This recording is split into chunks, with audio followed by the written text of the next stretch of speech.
start the Finance Committee meeting for October 8th, 2024. Can we take a roll call, please? Yes, we'll start with Committee Member Harmon. Here. Vice Chair Freeman. Here. Chair Gutierrez. Here. Do we have any general public comments? Chair Gutierrez, no hands are raised. Okay, we can move on to our agenda item for today. Great. Thank you so much, Chair. I'll call members of the Library Department to come up and deliver this presentation. Thank you. Hello, good afternoon. So my name's Catherine Rosenberger, and I'm the library's admin analyst. And the library is here today because we're hoping to go over some proposed changes to our fee schedule for FY25. Next slide, please. So the purpose of the changes that we're proposing are to essentially realign the library's fee schedule with the library's mission of providing equitable and accessible services to the community, and also to realign it with the city's cost recovery and revenue policy. And most of our services and the types of services that we offer fall under the Tier 1 and Tier 2 for the cost recovery and revenue policy, so the 0 to 80%. We're also hoping to simplify the rental process and workflow and correct a clerical error. So the timing of why we're hoping to bring this to you now instead of during the usual budget process is essentially we would like to roll this out with the reopening of the Faulkner Gallery, which just happened on October 1st. If you haven't seen it, highly recommend checking it out. The East Side Library opened October 2nd, and then the Library Plaza, where we have the soft opening of October 25th. And you can see here a picture of the pre- and post-construction for the Faulkner Gallery. Next slide, please. So this right here, you can see what the current fee schedule for the library's room rental and venue rentals looks like. It's over 2 pages long, as opposed to what's proposed, which is it's about half of a page. And so the reason we're really hoping to, the reason we moved originally to a more complex system was we were hoping to copy Parks and Rec structure as a revenue generating measure. However, we don't have the infrastructure, the staffing, or the system to function at that level. And so we're hoping to move back to what the library's mission is, which is really providing accessible room rentals and just simplifying the process and workflows in general. Next slide, please. So the actual changes that we are proposing is we're combining the hourly room rental fee with the cleaning fee. And this is primarily because we don't actually request additional cleaning after a room rental if they serve food and beverage. It just gets cleaned throughout the day multiple times as needed. And so this is in line with our cost recovery policy. And then the hourly room rental rate, this is the one we're really excited about. We're actually hoping to allow any room rental that is during the library's open hours, non-commercial, and anything that's like open and free to the public. Essentially, we would completely waive the hourly room rental rate, be completely free. The only fees they would have to pay are like direct administrative cost recovery stuff, like the $50 non-refundable reservation fee, the $100.50 AV equipment usage fee, and for room setup and stuff like that.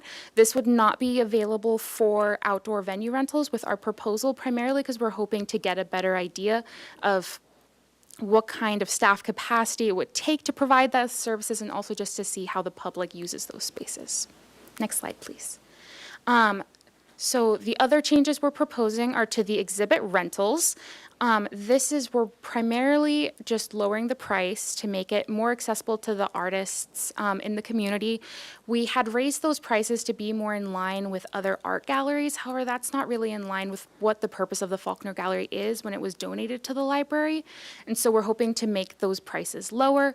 And then we're also proposing some clarifying language around what is included in those First Thursday receptions, specifically that it includes a 3-hour room reservation from 4 to 7 as opposed to from the 5 to 8. That's the usual First Thursday. And that's so that the 4 to 5 hours essentially for them to set up and be prepared for the space. Next slide, please. And then lastly, the other changes that we're proposing is the removal of the passport execution fee and the notary services fee. We had researched these options as revenue generating measures for the library. However, when we researched like upfront implementation costs, they were too high for the revenue that we were expecting to potentially make, and we felt it was an unnecessary duplication of service that was already available in the community. And then lastly, we're hoping to correct the unreturned laptop fee. It currently says $2 per 15 minutes, which was never the case. It's supposed to be $2 per day. Next slide, please. So our staff recommendation is that the Finance Committee recommend that Council approve the proposed changes to the fiscal year 2025 fee schedule and the resolution associated with it. Yeah. Any questions? Thank you. Okay. Councilmember Friedman? Thank you. Thank you for the presentation. Just one question. It's more on outreach for the fees and collaboration. About a year or so ago during budgets, the Oak Group had come up and had this. So have we communicated with them and other groups? I assume we have, but just what's the feedback that, have we, and if so, what's the feedback that they've given? Yes, so we have. They're actually the group that's currently displaying in the Faulkner Gallery now that it has just reopened.